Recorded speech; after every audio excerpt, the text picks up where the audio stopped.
माझ्या महाराष्ट्रातील बांधवांनो, भगिनींनो आणि मातांनो, नमस्कार. जय महाराष्ट्र. खरं म्हटलं तर एक 2-4 दिवसापूर्वीच आपल्या भेटीला आलो होतो. मग असं नेमकं या 4 दिवसात पुन्हा आपल्या भेटीला येण्यासारखं काय घडलेलं आहे आपण जाणून आहात. सुरुवात करायची म्हटली तर आज माननीय सर्वोच्च न्यायालयाने आपण मुंबईमध्ये आणि महाराष्ट्रामध्ये, विशेषतः मुंबईमध्ये कोरोना नियंत्रणासाठी जी लढाई लढतो आहोत त्या लढ्याचं कौतुक केलेलं आहे. ही एक विशेष बाब आहे जी मला आपल्याबरोबर नक्कीच शेअर करायला आवडेल. किंबहुना आपल्याला ह्याची माहिती मिळालेलीच आहे. पण हे एकटे आपल्या यंत्रणेचं यश नाही. जर आपला सहभाग आणि आपलं सहकार्य या लढ्यामध्ये मिळालं नाही तर आपण हा लढा यशस्वी तर सोडाच, लढूच शकणार नाही. म्हणून पहिल्या प्रथम मी आपल्या सर्वांना धन्यवाद देतोय की आपण अत्यंत संयमाने, जिद्दीने आणि शिस्तीने ह्या लढाईमध्ये शासनाला आणि महापालिकेला, मुंबई महापालिकेला मदत करत आहात. दुसरा विषय आहे, त्याच्यावरती मी बोलणारच आहे. पण आपल्या भेटीला आलोच आहे तर कोरोनाच्या बाबतीत थोडीशी माहिती देणं हे मला आवश्यक वाटतंच. आपल्याला ही कल्पना आहे की आपण जे काही निर्बंध गेल्या काही दिवसापासून लावलेले आहेत त्या बाबतीत मी गेल्या वेळेला बोललो होतो की एक गोष्ट नक्की की रुग्णसंख्या जी काही झपाट्याने वाढत होती ती रुग्णवाढ आता किंचित थांबले नव्हे, ती आता थोडी खाली यायला लागलेली आहे. आता खरं आपण एका धोक्याच्या वळणावरती उभे आहोत. कदाचित आपल्याला असं वाटेल की आता ही लढाई आपण जिंकतो आहोत. नाही, अजिबात नाही. अजूनही एवढा गाफीलपणा आपल्याला परवडणारा नाही आहे. हां, ही गोष्ट खरी आहे की महाराष्ट्रामधल्या काही जिल्ह्यांमध्ये रुग्णवाढ थोडीशी उतरायला लागलेली आहे. पण त्याचबरोबरीने काही जिल्ह्यांमध्ये रुग्णवाढ थोडीशी व्हायला लागलेली आहे. ही नाही म्हटलं तरी त्या जिल्ह्यांसाठी ही एक धोक्याची घंटा आहे. इतर देशामध्ये काय चाललेलं आहे ह्या बातम्या आपण वाचता आहात. आपण निर्बंध लादून म्हणा किंबहुना निर्बंध पाळून म्हणा, एक सुरुवात केली दुसऱ्या लाटेची युद्ध करण्याची. आता इतर राज्य लॉकडाऊन करतायत, काही प्रमाणामध्ये आपल्यासारखेच निर्बंध टाकतायत. ही एक आता नाही म्हटलं तरी कोरोनाच्या लढाईतली आवश्यकता बनलेली आहे. आज मी आपल्याशी बोलताना हे एक दिलासादायक चित्र आपल्याला सांगत असतानाच आणखीन एक बातमी जी आलेली आहे की देशात, जे मी गेल्या वेळेला आपल्याला बोललो होतो आणि आपण त्याची तयारी गेल्या महिन्यापासून करतो आहोत, ते म्हणजे आता केंद्र सरकारच्या विज्ञानविषयक सल्लागारांनी एक इशारा दिलेला आहे की देशामध्ये तिसरी लाट येते आहे, सावध राहा. सावध राहा म्हणजे काय करायचं तर नवीन काही नाही आहे, त्याच गोष्टी आपण काय करतो आहोत, सावध काय राहतो आहोत. मला असं वाटतं की ह्या नेमक्या काळामध्ये आपण काय करतो आहोत ह्याचं एक, ज्याला अपडेट म्हणावा तसं तुम्हाला देण्याची गरज आहे. आज आपल्याकडे साधारणतः म्हणजे 25 एप्रिलला आपल्याकडे राज्यात 6,98,000 म्हणजे जवळपास आपण 7 लाखाला पोहोचलो होतो, एवढे सक्रिय रुग्ण होते. आणि 4 मे म्हणजे काल आपल्या राज्यात 6,41,900 इथपर्यंत ही रुग्णवाढ आपण थोपवून ठेवून थोडीशी खाली आणलेली. ही नक्कीच दिलासादायक गोष्ट आहे. मात्र जे मी तुम्हाला सांगितलं की रुग्णसंख्या काही जिल्ह्यात घटत असली तरी काही जिल्ह्यात मात्र थोडीशी वाढ होते आहे, त्याच्यावरती आपण लक्ष ठेवून आहोत. आपल्याकडे जी आरोग्य व्यवस्था आहे त्या आरोग्य व्यवस्थेमध्ये आपण नक्कीच वाढ करत चाललेलो आहोत. आपण जवळपास आता आयसोलेशन बेड्स हे 4.5 लाखापर्यंत नेलेले आहेत. जवळपास 1 लाख ऑक्सिजन बेड्स आहेत, 30,000च्या आसपास ICU बेड्स आहेत आणि 12,000च्या आसपास आपल्याकडे व्हेंटिलेटर्स आहेत. थोडक्यात सांगण्याचा मुद्दा काय की ही वाढ आपण करतो आहोत. जिथे जिथे आवश्यकता असेल तिथे आपण ह्या वाढीला, म्हणजे वाढीला नाही, रुग्णवाढ थोपवायला आरोग्य सुविधा वाढीसाठी मंजुरी दिलेली आहे. अगदी न थांबता जिथे जिथे जे जे करणं गरजेचं आहे ते करा, असे स्पष्ट निर्देश मी प्रशासनाला दिलेले आहेत. लसीकरणाच्या बाबतीत तीही कल्पना मी आपल्याला दिलेली आहे की साधारणतः 18 ते 44 ह्या वयोगटातील 6 कोटी नागरिकांना आपल्याला लसीकरण करायचं आहे, ती जबाबदारी केंद्राने आपल्यावरती टाकलेली आहे, ती आपण समर्थपणाने घेतलेली आहे. मागे जे बोललो तेच पुन्हा सांगतो की 6 कोटी जनतेला 2 डोस म्हणजे 12 कोटी डोस एक रकमी एका चेकने घेण्याची आपली तयारी आहे. जसजसा लस पुरवठा होईल तसतसा आपण हा आपला लसीकरणाचा वेग जो 5 लाख एका दिवसात आपण करून दाखवलेला आहे तो अगदी 10 लाखापर्यंत पण नेण्याची आपली क्षमता आहे. त्याहूनही अधिक आपण नेऊ शकतो एवढी तयारी आपली झालेली आहे. लसीकरण मी केंद्रावरती आरोप करत नाही, परंतु केंद्राची सुद्धा अडचण आहेच. कारण ज्या प्रमाणामध्ये लसीचं उत्पादन हे आता हळूहळू वाढतंय त्या प्रमाणामध्ये लसीचा पुरवठा आपल्याला होतो आहे. म्हणून तूर्त आपली क्षमता आणि मर्यादा ह्या दोन टोकाच्या गोष्टी झालेल्या आहेत. जसजसा लस पुरवठा वाढेल तसतसं हे लसीकरण सुद्धा आपण वाढवू. मग त्याच्यानंतर ऑक्सिजनच्या बाबतीत सुद्धा मी सांगितलं की साधारणतः रोज 1200 मेट्रिक टन ऑक्सिजन आपण दर दिवशी आपल्या राज्यामध्ये उत्पादित करतो. आज हा जो वापर आहे तो 1700 मेट्रिक टनच्या आसपास झालेला आहे. एवढा रोजचा आपल्याला ऑक्सिजन आज लागतोय. किंबहुना कालच आपण पाहिलं असाल की आपण केंद्राला आणखीन एक पत्र दिले आणि आम्हाला 200 मेट्रिक टन अधिक ऑक्सिजन पाहिजे ही मागणी आपण त्यांच्याकडे नोंदवलेली आहे. 1200 मेट्रिक टन हा आपल्या राज्यात उत्पादित होणारा ऑक्सिजन आणि त्याच्यावरचा 500 मेट्रिक टन ऑक्सिजन आहे तो केंद्र सरकार आपल्याला इथून तिथून राज्यातून बाहेरच्या राज्यातून नेण्यासाठी किंवा देण्यासाठी त्यांनी आपल्याला एक परवानगी दिलेली किंवा मंजुरी दिलेली आहे. हे झालं आजचं चित्र.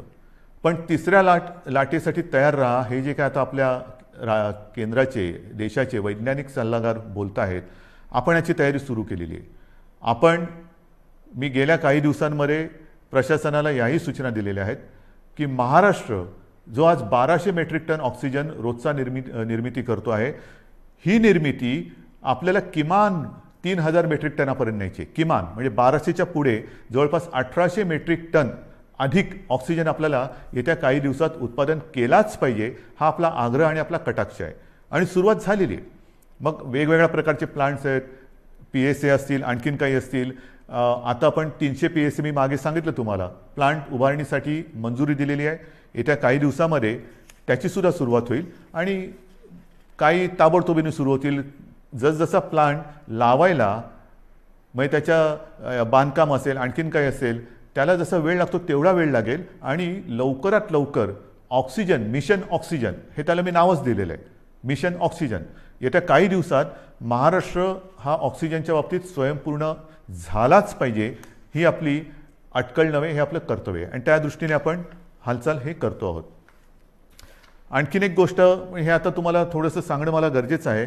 रेमडेसिवीरच्या बाबतीत मी तुम्हाला सांगितलेलं आहे हळूवारपणाने केंद्र आपल्याला जो कोटा त्यांनी दिलेला आहे त्याच्यात हळूवार वाढ होते आहे. अजूनही पूर्ण जेवढी आवश्यकता आहे तिथपर्यंत आपण पोचलेलो नाही, पण हळूवारपणाने त्याच्यात थोडी प्रगती होते आहे.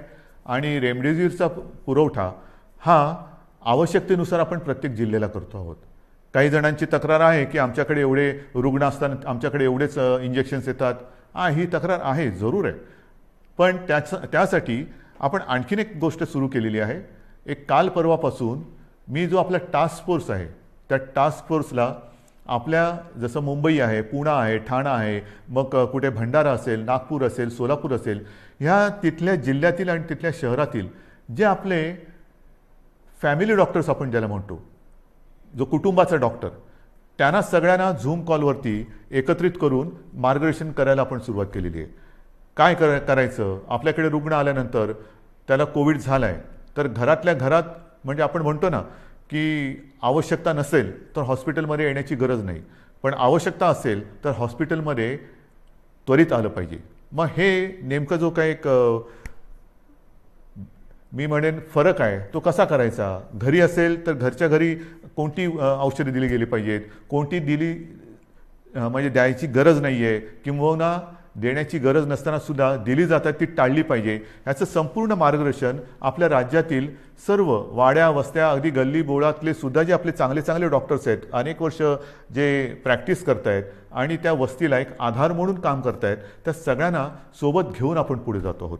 रेमडेसिवीर असेल, अगदी इतर काही गोष्टी असतील, या सगळ्या बाबतीत आपण स्वयंपूर्ण होण्याच्या दृष्टीने वाटचाल करतो आहोत की जेणेकरून तिसरी लाट, दुसरी लाट तर लवकर थोपवायची आहेच, पण तिसरी लाटसुद्धा जर का आली तर तिचा घातक दुष्परिणाम आपल्या राज्यावरती होऊ द्यायचा नाही, हा चंग बांधून आपलं महाराष्ट्र सरकार काम करत आहे. हे झालं एक करोनाच्या बाबतीतचं. मग दुसरा मुद्दा आहे तो साहजिकच आहे.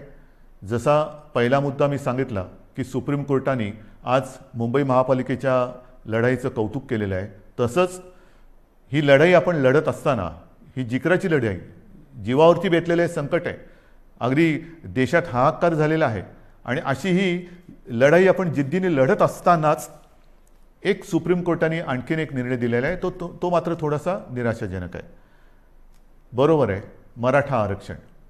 मराठा आरक्षणाची ही लढाई आपण न्यायालयाच्या माध्यमातून न्यायालयाकडे आपण न्यायालयात लढत होतो.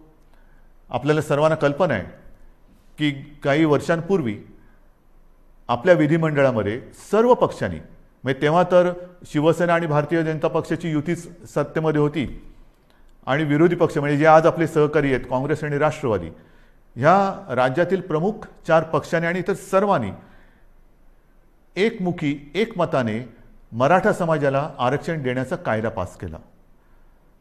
तो मंजूर केला. मग त्याला आव्हान दिलं गेलं. उच्च न्यायालयामध्ये आपण ही लढाई जिंकलो. त्याला आव्हान दिलं गेलं. मग सर्वोच्च न्यायालयात ही लढाई गेली. सर्वोच्च न्यायालयात ही लढाई आपण लढलो, आणि दुर्दैवाने आज हा निराशाजनक निकाल ह्या अगदी लढाईच्या ऐन भरामध्ये आलेला आहे. नेमकं काय झालं? जे काही एक ढोबळमानाने निकाल आलेला आहे, कारण आता निकालपत्र ते आता हाती आलेले, त्याच्यावरती आणखीन डिटेलमध्ये काम सुरू आहे, त्याचा अभ्यास सुरू आहे. पण सर्वानुमते एकमुखाने घेतलेला हा निर्णय सुप्रीम कोर्टाने त्याच्या विरोधात निकाल दिलेला आहे. मग असं कोणीतरी म्हणालं की आम्ही जे उच्च न्यायालयात जिंकलो ते सुप्रीम कोर्टात तुम्ही हरलात, तुम्हाला लढताच आलं नाही. नाही, असं अजिबात नाही आहे. ज्या वकिलांनी आपल्याला उच्च न्यायालयामध्ये विजय प्राप्त करून दिला, बाजू मांडली, यशस्वीपणाने मांडली, तेच वकील त्याच्यात कुठेही बदल न करता किंवा त्यांच्यात अधिक काही वकिलांची आपण त्यांना मदत देऊन ही लढाई आपण अत्यंत योग्यपणाने, समर्थपणाने सर्वांचं मत एकत्र घेत आपण ही लढलो आहे. पदरी निराशा आलेली आहे, पण निराश झालो किंबहुना निराश झाला तर तो महाराष्ट्र कसला. मी खास करून मराठा समाजाला एक वेगळ्या दृष्टीने धन्यवाद देतो आहे की त्यांनी फार समंजसपणाने हा निर्णय जो आहे हा ऐकलेला आहे. कुठेही थैथयाट केला नाही, आदळआपट केली नाही. त्याच्याबद्दल मी तमाम माझ्या मराठा समाजातील माता भगिनींना, बांधवांना हात जोडून धन्यवाद देतो आहे. आणि त्यांच्या नेत्यांनी सुद्धा मी विशेष उल्लेख करेन, छत्रपती संभाजीराजे यांनी सुद्धा अत्यंत समंजस्याने आपली प्रतिक्रिया दिलेली आहे. हे दिवस लढाईचे नाही आहेत, निदान आपल्या तरी नाही आहेत, कारण सरकार आणि आपली भूमिका एक आहे. जर सरकार ह्या निर्णयाच्या म्हणजे आरक्षणाच्या विरोधात असतं तर लढाई मी समजू शकत असतो, पण सरकार आपल्यासाठी लढतंय, आपली बाजू मजबूतीने सुप्रीम कोर्टात मांडते किंवा ती मांडली, आणि तरीसुद्धा हा एक निराशाजनक निर्णय आल्यानंतर मला असं वाटतं अजूनही लढाई संपलेली नाही आहे. कारण लढाई केव्हा संपते? सगळं काही अंधार पसरतो तेव्हा. आज माननीय सर्वोच्च न्यायालयाने आपल्याला हा निकाल देत असताना म्हणजे त्यांनी सांगितलं की हा तुमचा अधिकारच नाही आहे. जे एक कमिशन, गायकवाड कमिशन आपण नेमलं होतं, त्याच्या शिफारशीसुद्धा त्यांनी सांगितलं की त्यासुद्धा त्यांनी बाजूला ठेवलेल्या आहेत. मग काय करायचं नेमकं? आता काय करणार तुम्ही म्हणता ही लढाई संपलेली नाही. मग सर्वोच्च न्यायालयाने निकाल दिल्यानंतर सुद्धा पुढे काय? आता पुढे आहे. सर्वोच्च न्यायालयाने निकाल देताना मला असं वाटतं पुढचा मार्ग दाखवलेला आहे की कुठे न्याय मिळेल आपल्याला, हे सर्वोच्च न्यायालयाने दाखवलेलं आहे. कारण सर्वोच्च न्यायालयाने सांगितलं की आरक्षण देणं, मग बाकीचे किचकटपणात मी जात नाही आहे. अशोकरावांनी अत्यंत व्यवस्थितपणाने दुपारी पत्रकार परिषद घेऊन एक व्यवस्थित बाजू मांडलेली आहे, कारण त्यांनी या विषयावरती गाढा अभ्यास केलेला आहे. गेले काही महिने 1-1.5 वर्ष माननीय अशोकरावांनी किती बैठका याच्यासाठी घेतल्या असतील, किती जणांशी बोलले असतील, किती जणांशी चर्चा केली असेल, हे त्यांनाच माहिती. आणि त्यांनी आज दुपारी अत्यंत व्यवस्थित समर्पक शब्दामध्ये जे काही आरोप प्रत्यारोप असतील त्याला उत्तरं दिलेली आहेत आणि आपली बाजूसुद्धा व्यवस्थित मांडलेली आहे, ती आपल्यासमोर आलेली आहे. म्हणून मी ते परत त्याच्यात बोलणार नाही आहे. पण सर्वोच्च न्यायालयाने जे सांगितलं की हा निर्णय घेण्याचा अधिकार हा राज्य सरकारचा नाही, मग कोणाचा आहे, तर हा अधिकार केंद्र सरकारचा आणि माननीय राष्ट्रपतींचा आहे. हा एक मोठा मार्ग त्यांनी दाखवलेला आहे. आणि म्हणून माझी जी पहिली प्रतिक्रिया आपल्यासमोर आलेली आहे त्या प्रतिक्रियेत मी म्हटलं की एका प्रकारे सर्वोच्च न्यायालयाने हा निकाल देताना आपल्याला वेगळं मार्गदर्शन केलेलं आहे की कुठे न्याय मिळेल. त्याच वेळेला मी म्हटलेलं आहे की केंद्र सरकारला म्हणजे माननीय पंतप्रधान आणि माननीय राष्ट्रपती यांना मी हात जोडून विनंती करतो आहे की आता हा अधिकार आपला आहे हे सर्वोच्च न्यायालयाने सांगितलेलं आहे. आपण 370 कलम काश्मीरचं हटवताना जी हिंमत दाखवली तीच हिंमत आणि तीच संवेदनशीलता आम्हाला आत्ता पाहिजे. सर्वोच्च न्यायालयाने यापूर्वी जे 2 निकाल दिले होते ते शहाबानू खटला असेल किंबहुना ॲट्रॉसिटी ॲक्ट असेल, तो सुद्धा केंद्र सरकारने म्हणजे संसदेने आपल्या अधिकाराचा वापर करून बदलला आणि एक संवेदनशीलता दाखवली. मग आता तर सर्वोच्च न्यायालयाने सांगितलेले की हा अधिकार आपला आहे आणि हा अधिकार आपला आहे म्हटल्यानंतर आम्ही सगळेजण एकत्र आहोत. महाराष्ट्रामध्ये ज्या वेळेला हा निर्णय घेतला गेला तेव्हा जे सर्व पक्ष एकत्रित आले होते ते सर्व पक्ष आजसुद्धा एकत्रित आहेत. आम्ही एकमुखी आपल्याला विनंती करतो आहे की आपल्याला जे जे काही सहकार्य आपल्या राज्यातून पाहिजे असेल, आमच्या राज्यातून पाहिजे असेल ते आम्ही करतो आहोत, नक्कीच करू. मात्र आता सहनशीलता ही आहे. माझा मराठा समाज हा सहनशील आहे, कुठेही आतताईपणा त्यांनी केलेला नाही. न्याय हक्कासाठी रस्त्यावरती उतरला, तो सुद्धा शांततेने उतरला. अशा ह्या समाजाचा लढवय्या शेतकरी सगळं मी आपलं वर्णन केलेलं आहे. ह्या समाजाला न्याय देण्यासाठी आता केंद्र सरकारने जास्त वेळ न लावता निर्णय घ्यावा. मी आपल्या माध्यमातून माननीय राष्ट्रपतींना आणि माननीय पंतप्रधानांना विनंती करतोच आहे, पण उद्या अधिकृत पत्रसुद्धा मी त्यांना देतो आहे. जर का आणखीन आम्हाला तिकडे येऊन भेटण्याची आवश्यकता असेल तर तीही आम्ही करायची तयारी आहे. आणि ही एक मागणी आम्ही करत असताना सर्वोच्च न्यायालयाच्या निकालाची प्रत ही आत्ता संध्याकाळी उशिरा प्राप्त झालेली आहे.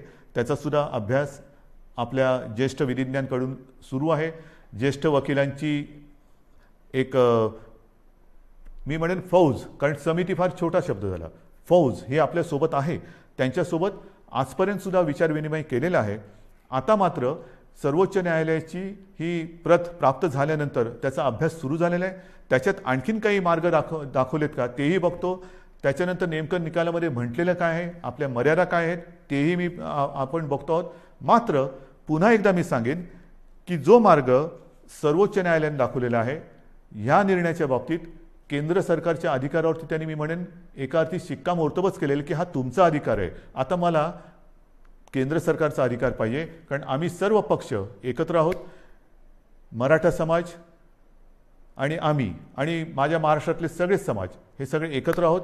ही मागणी केवळ एका समाजाची नाही तर न्याय हक्काची मागणी ही महाराष्ट्राची आहे आणि तिचा अनादर केंद्र सरकार, माननीय पंतप्रधान आणि माननीय राष्ट्रपती करणार नाहीत ही मला खात्री आहे, हा मला आत्मविश्वास आहे. तूर्त मी सर्वांना हेच सांगू इच्छितो की अत्यंत धोक्याच्या वळणावर कोरोनाच्या आपण उभे आहोत. जी शांतता, जो संयम तुम्ही आजपर्यंत दाखवलेला आहात तोच संयम, तीच शांतता यापुढे आपल्याला गरजेची आहे. आता संयम आणि शांतता 2 लढाईसाठी पाहिजे. एक तर कोरोनाविरुद्धची लढाई आणि दुसरी जी कदाचित जी काही समाज विघातक लोक किंवा शक्ती असतात की ते आग लावण्याचा प्रयत्न करतात, तर अशा लोकांच्या भडकवण्याला बळी पडू नका. सरकारवरती विश्वास ठेवा. सरकार पूर्ण ताकदीने, पूर्ण क्षमतेने ही लढाई जिंकल्याशिवाय राहणार नाही आणि तुम्हाला तुमचा न्याय हक्क मिळवून दिल्याशिवाय राहणार नाही. एवढंच एक वचन आपल्याला देतो आणि तूर्त आपली रजा घेतो. जय हिंद, जय महाराष्ट्र. आपल्या परिसरातील ताज्या घडामोडी यूट्यूबवर पाहण्यासाठी संघर्ष टाइम्स न्यूजला सबस्क्राईब करा. तसेच नव्या व्हिडिओची नोटिफिकेशन मिळवण्यासाठी बेल आयकॉनवर क्लिक करा आणि रहा अपडेट.